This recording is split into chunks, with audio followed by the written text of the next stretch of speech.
हिरे माझा मितवा मालिकेच्या आजच्या भागामध्ये आपण पाहणार आहोत की इकडे आता अर्णव जो आहे तो मध्येच अडवत असतो आणि तो आता म्हणत असतो की काय झालंय मला सांगशील का, म्हणजे तू कुठे चालली आहेस, काय करते आहेस, या गोष्टी जर मला कळल्या तर मी तुझ्यासोबत येऊ शकतो. तर ती म्हणते की काही नाही, मी सजिते आले होते, आता घरीच जायला निघाली. मग तेव्हाच ना मला थोडे फोन कॉल करायचे आहेत वाटेत, तेवढे झाले का मी पुढे निघणारच आहे. मग तेव्हाच ना तो तिथे असणाऱ्या या शिर्केंना सांगत असतो की एक काम करा शिर्के, तुम्ही व्हा पुढे, मी इथेच थांबतो. काय ना मला जावं लागणार आहे आपल्या मामीसोबत, मामी एकटी आहे ना. मग आता मामीला घाम फुटलेला असतो, कारण जर अर्णव गाडीत बसला तर त्याला हा उदयकांत आता सापडेल आणि म्हणूनच मग आता उदयकांत सापडला तर प्रॉब्लेम होऊ शकतो, अशी ही कुठेतरी भीती जी आहे ना ती आता वाटत असते. म्हणूनच मग तो विचार करत असते ती की काय करू काय करू, काहीच कळत नसतं. आणि तेव्हाच ना इकडे मात्र आता अर्णव जो आहे तो आता गाडीत बसतोच आणि तेव्हा ना तो आता समोरचं जे वरचं मिरर असतं ते व्यवस्थित ॲडजस्ट करत असतो. तेव्हा मुद्दामून इकडे असलेल्या या वल्लरीने हात आडवा धरलेला असतो, कारण मागच्या सीटवरचं काहीच दिसायला नको असाच तिला वाटत असतं. आणि म्हणूनच मग आता तिने मध्येच ना हात धरलेला असतो आणि ती आता प्रयत्न करत असते अर्णवला मागच्या सीटवर काय आहे ना हे दिसायला नको यासाठी. मग आता तिला अर्णव म्हणत असतो की काय झालंय मला जरा सांगशील का, म्हणजे तुला जरा जास्तच घाम फुटलेला दिसतोय म्हणून तुला विचारतोय. काही नाही रे, सहज म्हणून असंच. काय झालं मग आता एवढा घाम का फुटला आहे. तेव्हाच ना ती सांगत असते की माझं ना BP बहुतेक ना लो झालंय, त्यामुळे मला हा त्रास होतोय, पण आता मला बरं वाटतंय, नको काळजी करू, असंही बोलून ती पाणी वगैरे पित असते. दुसरीकडे आता इकडे असणाऱ्या ईश्वरीला विचारलं जातं की तू आता ठीक तर आहेस ना, तुला आता बरं वाटतंय ना. मग तेव्हाच ती म्हणत असते की हो आता मला वाटतंय बरं. पण मग तेव्हा तिला विचारलं जातं की ते सगळं काही ठीक आहे, पण आता आम्हाला सुद्धा सांग की काय झालं होतं मग अशी तुला बाहेर जे दिसलं नाही का, म्हणजे मध्ये काय आहे काय नाही या गोष्टी दिसल्या नाही का, असंही तिला विचारलं जातं. तेव्हाच ना ती म्हणते की नाही ना, मी सहज म्हणून अशी येत होते आणि माझं लक्षही नव्हतं आणि हे सगळं काही त्याच्यामुळे झालं. मग आता आकाश विचार करतो की मम्मा केव्हाची गेली आहे मेडिकलमध्ये, पण ती अजून आलेली नाही आहे, का बरं आली नसेल अजून ती, असाही विचार ना आता करत असतो. तेव्हाच ना मगाशी तर ती केव्हाची गेली आहे, अरे जवळजवळ 2 तास तरी झाला असेल रे तिला जाऊन, अजून ती आलेली नाही आहे असंही आता म्हटलं जातं. कशी काय आली नाही आहे, म्हणजे मला कळत नाही आहे मुळात की गेली कुठे आहे ती. मला तर म्हटली होती की इथेच ती मेडिकल स्टोअरमध्ये जाते म्हणून, मग आता कुठे गेली आहे हा विचार आता मनामध्ये येऊ लागलेला असतो. मग तेच ना मला असं वाटतंय ना की नक्कीच आहे ना ती कुठेतरी गेलेली असणार आहे, पण कुठे काहीच कळत नसतं. मी तर मगाशी तिला 2 तास आधीच जाताना पाहिलं म्हणून मी सहज बोलून गेलो, पण ती नक्कीच आता नाही गेली आहे. मग तेव्हाच आकाश म्हणतो की नाही, जेव्हा ईश्वरी पडली होती तेव्हा मम्मा घरातच होती ना. नाही, त्याच्या आधीच ती गेली आहे. आता ह्यामध्ये सुद्धा गडबड असते की नक्की वल्लरी कधी घराबाहेर पडली, म्हणजे आकाशचं म्हणणं असतं की ती आधी होती. मग नंतर तो विचार करतो की नाही, जर ती नसेल तर मग ती गेली तरी कुठे, हा प्रश्न आता इथे असणाऱ्या ईश्वरीच्या मनामध्ये सुद्धा येऊ लागलेला असतो. त्यामुळे ईश्वरीना थोडा आता विचार करत असते. तर तेच दुसरीकडे आता पाहायला मिळत असतं की व्रताही म्हणत असते की नाही, आई तर घरातच होत्या, मला तर असं वाटतं ना की तुमचा काहीतरी गैरसमज झाला आहे, त्या मेडिकलमध्ये मगाशी गेल्या, आम्हाला सांगूनच गेल्या. मग नक्की कोण गेलं असेल काय गेलं असेल याचा काही नेम लागत नसतो, काही कळतही नसतं. त्यामुळेच आता ना थोडे शांतच विचार करत आता ही लोक असतात. तेच आता दुसरीकडे पाहायला मिळत असतं की इकडे आता ईश्वरी विचार करत असते. ईश्वरीला डाऊट येत असतो, त्यामुळे ईश्वरीच्या डोक्यामध्ये एक नाही अनेक विचार सुरू असतात की मामी नेमक्या गेल्या कुठे असतील. तिलाही थोडा संशय येत असतो, कारण जे बाबा बोलत आहेत की 2 तास आधी ती बाहेर पडली आहे आणि आता आकाश काही वेगळं बोलतोय, त्यावरून तिला डाऊट येत असतो आणि या सगळ्या काही गोष्टी बोलल्या जात असतात. तेव्हाच ना एकटक ईश्वरी विचार करते. दुसरीकडे वल्लरी आणि अर्णव आता बाहेर येऊन पोचलेले असतात. वल्लरी अर्णव जेव्हा बाहेर येऊन पोचतात तेव्हा इकडे तिकडे बघत असते वल्लरी. तेव्हा ती अर्णवला सांगत असते की तू हो पुढे, मी येते. आणि असं बोलून ना तिने आता अर्णवला पुढे पाठवून दिलेलं असतं. कारण गाडीमध्ये ना ऑलरेडी हा उदयकांत असतो, त्याला कसंबसं तिला बाहेर काढायचं असतं आणि यासाठी तिने म्हटलेलं असतं की तू पुढे हो. मग आता तोही पुढे होतो. तेच आता इकडे वल्लरी कशीबशी त्याला बाहेर काढते आणि सांगत असते की आताच्या आता इथून चालता हो, कोणी बघायच्या आधी. मग आता तिने त्याला बाहेर तर गाडीच्या काढलेलं असतं आणि मग काय तो हळूहळू तिकडनं बाहेर पडतो आणि गेटच्या बाहेर जात असतो. तर हे कुठेतरी रमाकांत यांनी पाहिलेलं असतं. पण रमाकांत आता वल्लरीचा पाठलाग करत असतात. रमाकांत वल्लरीला पाहतात आणि मग ते वल्लरीला विचारतात, काय गं, तू काय करतेस इथे? मग तेव्हा वल्लरीना थोडी दचकते. वल्लरी म्हणत असते, कुठे काही, मी आताच आली आहे. मग वल्लरीला ते म्हणतात की आता गेटच्या बाहेर कोण गेलं? मग तेव्हा वल्लरी म्हणते की कोण कुठे गेलंय? आता अर्णव आला होता माझ्याबरोबर गाडीतनं, अर्णव गेला आतमध्ये, असं ती काहीतरी कारण सांगू लागते. पण रमाकांत यांनी पाहिलेलं होतं की नक्कीच ना आतमध्ये कोणीतरी गेलं आहे, पण कोण गेलं हे काही कळत नव्हतं. पण त्यांना ना वल्लरीवर डाऊट येत होता, जसं की त्यांनी वल्लरीला तेव्हाही पाहिलं होतं आणि आतासुद्धा. त्यामुळे थोडासा डाऊट ना आता ते घेत होते वल्लरीवर. तेच आता वल्लरी जी आहे ती म्हणत असते की झाले असतील तुमचे प्रश्न, तर मी जरा आता निघते, कारण मलाही माझी इतरही कामं आहेत, त्यामुळे मला आता निघावं लागेल, असंही ती आता म्हणू लागते. तेच आता दुसरीकडे पाहायला मिळत असतं की वल्लरी कसंबसं निघून जाते. पण इकडे असणाऱ्या रमाकांतला वल्लरीवर संशय आलेला असतो. ही बाई नक्कीच ना काहीतरी लपवते, काहीतरी गडबड तर नक्कीच आहे. या गोष्टी बरोबर ओळखलेल्या असतात, पण काय नेमकी गडबड आहे ना हे काही केल्यानं कळत नसतं. तेच आता दुसरीकडे कशीबशी मी आता वाचली आहे, पण अशी प्रत्येक वेळेला कशी वाचणार आहे मी, असाही विचार वल्लरी करत असते. कारण वल्लरीला आता कळत असतं की तिचं मरण आहे ना कुठेतरी जवळ आलेलं आहे. त्यामुळे तिला आता कोणाची तरी मदत लागणार असते. त्यामुळे ती घामाघूम झालेली असते. घरात येता क्षणी ती आधी ग्लास भरून पाणी पिऊन घेते, कारण पूर्णपणे तिचा घसा एकदम कोरडा झालेला असतो. कारण कसं तरी तिने त्या उदयकांतला गाडीच्या बाहेर काढलेलं होतं आणि रमाकांतने तिला बाहेर अडवलेलं होतं.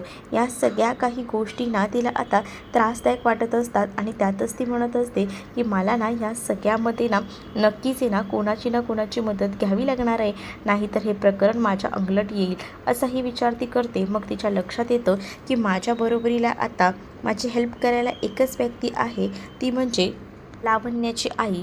लावण्याच्या आईला आपण हे सगळं काही विचारूया, नक्कीच ना ती मला हेल्प करेल, असाही विचार ना आता मनामध्ये ठेवलेला असतो. आणि म्हणूनच मग ती आता विचार करते की चला आपण लावण्याच्या आईला आपल्याकडे घेऊया, म्हणजे कसं आपल्याला ज्या काही गोष्टी हव्या आहेत ना त्या एकदम प्रॉपर आणि व्यवस्थित करता येईल, हाही विचार ना आता इथे असणाऱ्या वल्लरीनं केलेला असतो. वल्लरी एकदम टिपटॉपमध्ये असते आणि त्यामुळेच ती आता या सगळ्या गोष्टींचा विचार करत असते. पण तिला आता माहिती असतं की या सगळ्यामध्ये आपल्याला जर मदत करणारं कोण असेल तर दुसरं तिसरं कोणी नाही, तर तीच आता लावण्याची आई. तेच आता अर्णवना दमून आलेला असतो, पण उदयकांत त्याला काही भेटलेला नसतो.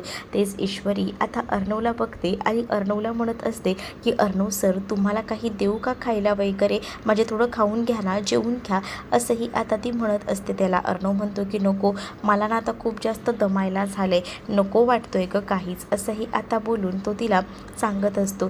तेव्हाच ना ती त्याला म्हणत असते की हो ते सगळं ठीक आहे, पण उपाशी राहू नका ना, थोडं खाल्लं तर बरं वाटेल. पण अर्णव नाही बोलत असतो. अर्णव बोलतो की आज ना असं कंटाळा आलाय, थकायला झाले. मग ईश्वरी त्याला म्हणते की मी मसाज करून देऊ का? अर्णव म्हणत असतो की दे ना मसाज करून, जरा मला बरं वाटेल. मग आता अर्णवचं डोकं वगैरे खूप जास्त दुखत असतं. तेच ईश्वरी त्याला म्हणत असते की थांबा, मी तुम्हाला मसाज करून देते, म्हणजे तुम्हाला बरं वाटेल. आणि मग ईश्वरी स्वतःच्याच हाताने अर्णवला मसाज वगैरे करून देत असते. ईश्वरी जेव्हा अर्णवला मसाज करून देत असते ना, तेव्हा अर्णवचं टेन्शन तिला दिसत असतं. तर अर्णवला ती म्हणत असते की नका काळजी करू अर्णव सर, सगळ्या काही गोष्टी नीट होतील, आणि तुम्ही जर इतका विचार केला ना तर ते पुढे जाऊन तुम्हालासुद्धा त्याचा त्रास होईल, म्हणून मी तुम्हाला सांगते. आणि राहिला प्रश्न त्या उदयकांतचा, उदयकांत कधी ना कधी आपल्याला सापडेल, त्यामुळे नको विचार करू इतका, असं बोलून ना आता कसं कसं समजावलं जात असतं.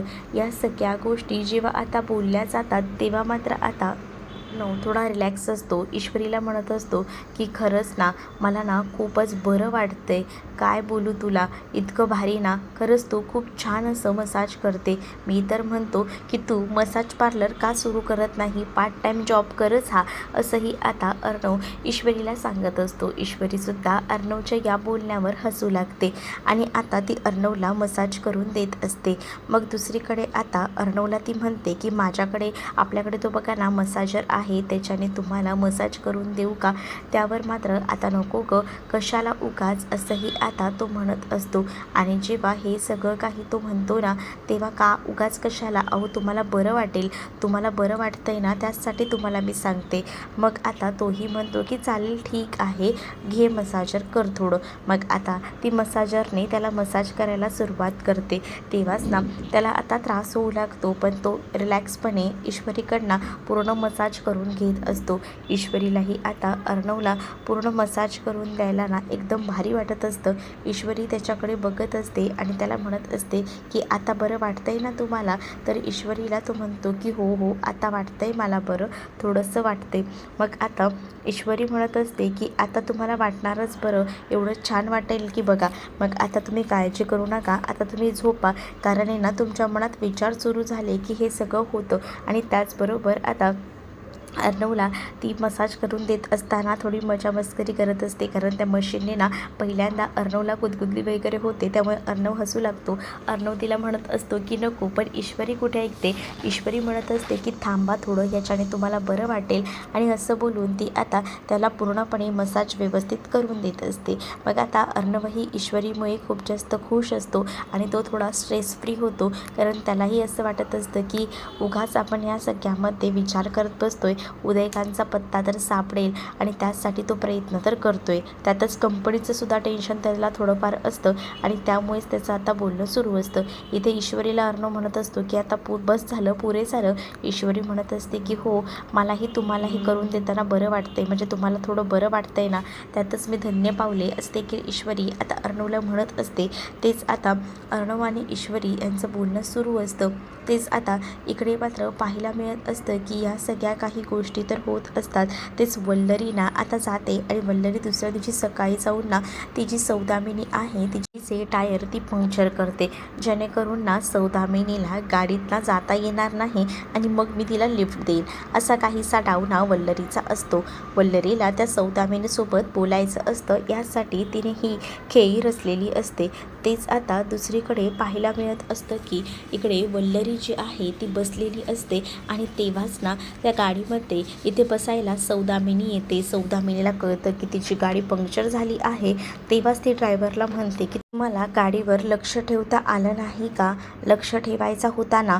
तेवढ्यातच तिकडे वल्लरी येते, कारण वल्लरी तिला म्हणते की या गाडीत बसा, मी तुम्हाला सोडते. वल्लरीला ती म्हणत असते की तू कोण आहेस जे तुझ्या गाडीत मी बसू. मग ती म्हणत असते की आपला एकदम दूरचा संबंध नसला तरीसुद्धा आता खूप जास्त फायद्याचा आहे, या बसा, असं बोलून ती आता गाडीत बसायची ऑफर देऊ लागते.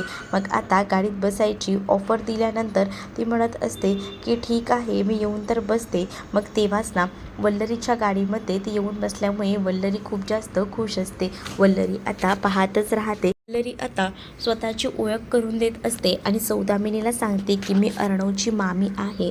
अर्णवची मामी आहे, तिने जसं सांगितलेलं असतं. मग त्याच्यामध्ये माझा काय फायदा, अहो तुम्हाला माहीत नसेल पण मी तुम्हाला सांगते की माझे आणि लावण्याचे खूप चांगले संबंध होते, म्हणजे लावण्या आणि त्याचसोबत आपल्या अर्णव त्यांचं लग्न व्हावं हे मला अगदीच ना मनापासून वाटायचं आणि म्हणूनच मी लावण्याला प्रत्येक वेळेला साथ दिली. पण तुम्हाला सांगू का, या अर्णवने ना त्या गावंढळ मुलीसोबत लग्न केलं आणि त्या मुलीला घरात आणलं आणि त्यामुळेच ना हे सगळं झालेलं आहे, असं देखील आता वल्लरी बोलत असते. तर वल्लरीला ती म्हणते की या सगळ्यामध्ये माझा काय फायदा आहे, मला कशाला गाडीमध्ये बसवले, गाडीची जे टायर जे आहेत तेच तुम्हीच पंक्चर केलेत ना, असं देखील आता म्हटलं जातं. त्यावर वल्लरी म्हणत असते की मी तुम्हाला सांगते ना, तुमच्या फायद्याचंच काम आहे, तुम्ही 60% शेअर तुमच्या हातात आहे हे मला माहिती आहे. मी तुम्हाला सगळी मदत करेन, म्हणजेच ना त्या अर्णवला कसे ते शेअर्स पुन्हा स्वतःकडे घेता येणार नाही, या सगळ्याची सोय मी करेन, ठीक आहे, पण त्यासाठी ना तुम्हीसुद्धा मला मदत करायची, म्हणजे तुम्हाला ती कंपनी पूर्ण भेटेल, त्यातला 25% वाटा मला द्यायचा, असंही काहीसं आता प्लॅनिंग करून म्हटलं जातं. मग आता या सगळ्या गोष्टी जेव्हा बोलल्या जातात ना, तेव्हा मात्र हो हो चालेल ना, का नाही, मी तुझी मदत करेन. मग आता घरात जे काही आहे ते सगळं हँडल मी करेन, बाहेरचं सगळं कंपनीतलं तुम्ही हँडल करा, असं देखील आता म्हटलेलं असतं. एवढ्या सगळ्या गोष्टी जेव्हा सांगितल्या जातात तेव्हा मात्र आता वल्लरी आणि सौदामिनीची आता हातमिळवणी झालेली असते. दोघीही जणी खूप जास्त खुश असतात, कारण आता या दोघीही एकत्र आलेल्या असतात. वल्लरीला प्रॉपर्टीची खूप जास्त हवा असते आणि तीच आता तिला हवी असते. म्हणजेच तिने आता प्रॉपर्टीतला हिस्सा ना 25% का होईना आता या सौदामिनीकडे मागितलेला असतो आणि सौदामिनीसुद्धा आता तिला मदत करण्यासाठी म्हणून का होईना तयार झालेली असते. तर दुसरीकडे आता पाहायला मिळत असतं की इकडे अर्णव जो आहे तो आता सगळ्यांबरोबर मीटिंगमध्ये बसलेला असतो आणि अर्णवने काही इन्स्ट्रक्शन दिलेले असतात, कारण आता अर्णवला असं वाटत असतं की जी कंपनी आहे त्याकडे कुठेतरी दुर्लक्ष होतंय, पण आता त्याची एक दुसरी जी कंपनी आहे त्याच्यामध्ये त्यांना प्रॉफिट नसतो आणि मग त्या कंपनीचा आपण आधार घेऊया, ती कंपनी विकून आपण दुसरी एखादी नवीन कंपनी सुरू करूया ज्यामध्ये आपल्याला प्रॉफिट होईल. SR टेक्स्टाईलचा वापर करून तो आता एक नवीन कंपनीमध्ये त्याचं लॉन्चिंग करणार असतो आणि या सगळ्यामध्ये त्याला माहिती आहे की प्रॉफिट तर त्याला भेटणार आहे. मग ही कल्पना सगळ्यांनाच आवडते आणि ह्या सगळ्यावर ती लोक आता वर्क करणार असतात. पण तेवढ्यातच ना आता ही गोष्ट जी आहे ती सौदामिनीला समजते. सौदामिनी तिथे येऊन आता म्हणत असते की SR टेक्स्टाईल ही सात्विक फॅशनच्याच अंडर कंपनी येते, बरोबर, पण काही झालं ना तरीसुद्धा मी सात्विक फॅशन हे जे काही आहे ते ब्रँड आहे ना फुसू देणार नाही आहे, कारण या सगळ्यामध्ये 60% शेअर माझे आहे, त्यामुळे मी कोणत्याही याला परवानगी देणार नाही आहे, हे सरळ सौदामिनीने सांगितलेलं असतं. तेव्हा सौदामिनी आता म्हणत असते की माझं ठरलेलं आहे, कारण मला ही पूर्ण कंपनी माझ्या हातात घ्यायची आणि ही कंपनी मिळवण्यासाठी ना मी काही करेन. मग तेव्हाच ना अर्णव म्हणत असतो की तुम्हाला मी याआधीसुद्धा सांगितलेलं आहे की कंपनीचे अधिकार म्हणजे 60% शेअर्स तुमच्याकडे फक्त मॉर्गेज आहेत, त्यामुळे तुम्ही असा विचार करू नका की ही कंपनी तुमची होईल. त्याबरोबर आता तुला मी 15 दिवस देते, 15 दिवसात मला दाखव ना चॅलेंज पूर्ण करून. तू जर मला 200 करोड दिलेस 15 दिवसात तर मग बघूया, आणि जर तू नाही देऊ शकलास ना तर हे सात्विक फॅशन जे तू उभं केलं आहेस तुझ्या आईच्या नावावरती, त्या सात्विक फॅशनची मी वाट लावून टाकेल. म्हणजेच तिने आता ठरवलेलं असतं की या सात्विक फॅशनचं नाव बदलून लावण्या फॅशन करायचं आणि तिने या सगळ्याबद्दल अर्णवला डायरेक्टली तोंडावर सांगितलेलं असतं. अर्णवला जेव्हा ती ह्या सगळ्या काही गोष्टी सांगते तेव्हा अर्णवला धक्का बसतो, पण अर्णवकडे आता 15 दिवसांची मुदत असते. म्हणजेच अर्णवला 15 दिवस सांगितलेले असतात की तुला 15 दिवस दिलेले आहेत, त्या 15 दिवसामध्ये तुला जे काही करायचं आहे ते कर आणि मला 200 करोड दे. 200 करोड 15 दिवसात मागितलेले असतात आणि त्यामुळेच ना आता अर्णवला काय करावं हे सुचत नसतं. नाहीतर कंपनीचं नाव जे आहे ते सुद्धा जाणार आणि कंपनीचं नाव म्हणजे आईची ओळख आहे आणि आईची ओळख त्याला फुसायची नसते. त्यातच आता इकडे असणारी ही सौदामिनी त्याला ओपन चॅलेंज करत असते. जर तू मला पैसे देऊ शकलास तर ठीक आहे, नाहीतर 15 दिवसात हे तुला जे दिसते सात्विक फॅशन तिथे लावण्या फॅशनचा बोर्ड असेल, मग विचार कर की पुढे काय करायचं आहे ते, असंही आता म्हटलं जातं. एवढ्या सगळ्या गोष्टी जेव्हा आता बोलल्या जातात ना तेव्हा मात्र आता अर्णव जो आहे तो आता ह्या सगळ्या गोष्टींचा विचार करतो. पण सौदामिनीला आता जरा जास्त जोर आलेला असतो, कारण सौदामिनीला असं वाटत असतं की वल्लरीसुद्धा आपल्यासोबत आहे आणि वल्लरी ची पण साथ आहे म्हटल्यावर ती ह्या सगळ्याचा अशा पद्धतीने विचार करू लागते. आणि तेव्हाच ना आता अर्णवला एकदमच नेस्तनाबूत करण्यासाठी हे सगळं प्लॅनिंग केलेलं असतं. तिला माहिती आहे की हा सगळीकडनं अडकला आहे आणि ह्याच्याकडे 200 करोड कुठे होणार आहेत, म्हणून सौदामिनीने आता त्याच्यापुढे एक आव्हान ठेवलेलं असतं की तू जर 200 करोड दिलेस तर तुझी ही कंपनी होईल, नाही तर ह्या कंपनीला बॅनर लागेल लावण्या फॅशनचा आणि मला ना मी जे ठरवलं आहे ना त्या गोष्टी व्यवस्थित करते, असंही आता सौदामिनी जी आहे ती अर्णवला बोलू लागते.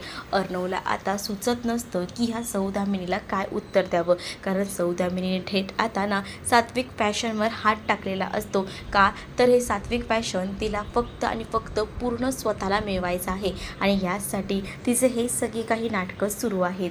तेच दुसरीकडे वल्लरी जी आहे ती आता या उदयकांतला जाऊन भेटलेली असते आणि उदयकांतला जेव्हा ती भेटते तेव्हा उदयकांत तिला म्हणत असतो की तू मला माझे पैसे दे, मला सोडव बाबा ह्या सगळ्यात ना. तर उदयकांतला ती म्हणते की कसले पैसे? तर उदयकांत म्हणतो तू विसरतेस का, याआधी तुझी बरीच कामं मी केलेली आहेत आणि तेव्हाही तुम्हाला सांगितलं होतंस की तू मला पैसे देणार आहेस म्हणून, पण तू अजूनही पैसे दिले नाही आहेत. त्यावरती म्हणते की माझ्याकडे पैसे आहेच नाहीत तर मी तुला कुठून पैसे देऊ. त्यावर उदयकांत म्हणतो ते पैसे कुठून द्यायचे, काय करायचं आहे ना हे तुझं तू बघ, पण मला पैसे हवे आहेत, बाकी मला काही माहीत नाही, असं देखील आता उदयकांत जो आहे तो वल्लरीला बोलत असतो. वल्लरीला सांगतो की बघ त्या पैशांची सोय कशी करायची, काय करायचे, म्हणजे कुठून करायचे, हे सगळं काही तुझ्या हातात आहे, मग विचार कर की काय करायचे ते, असंही आता सांगितलं जातं. मग उदयकांत जो आहे तो एवढी धमकी देत असतो ना वल्लरीला, तर वल्लरीला भीती वाटत असते की काय करू, ह्याला पैसे कुठून देऊ. उदयकांत सांगितलेलं असतं मला ते पैसे अर्णवकडून घेऊन दे, नाहीतर कुठून पण घेऊन दे, पण मला माझे पैसे पाहिजेत.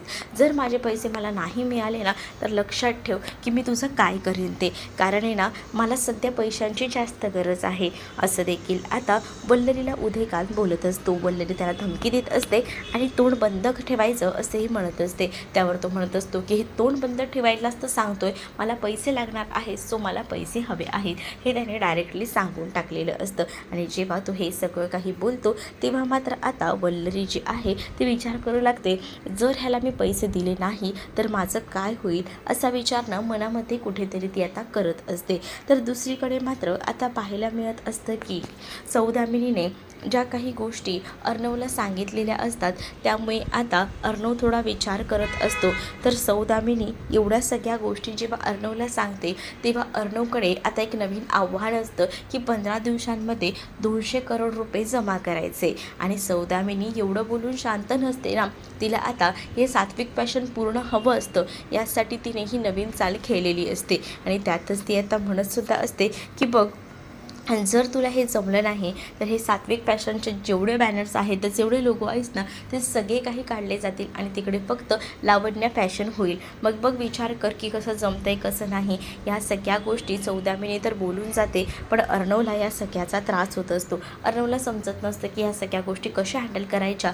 पण आता पुढील भागांमध्ये आपल्याला एक जबरदस्त वळण असं पाहायला मिळत आहे, ते म्हणजे आता अर्णव खरं तर ईश्वरीला सांगतोय की आपल्या हातात काहीच दिवस उरलेले आहेत, मला तर भीती अशी वाटते की माझ्या आईचं नाव फुसलं जायला नको, कारण त्यांनी आईच्या नावाने ही कंपनी सुरू केलेली होती सात्विक फॅशन नावाची, आणि म्हणूनच मग त्याला असं वाटत होतं की कुठेतरी आईचं नाव फुसलं जाईल, आईची आठवण आहे माझी ही कंपनी, आणि ते सगळं काही जायला नको, यासाठी अर्णव थोडा विचार करत असतो. ईश्वरी म्हणत असते की नका काळजी करू, थोडासा वेळ द्या, सगळ्या काही गोष्टी ठीक होतील, असंही आता म्हटलेलं असतं.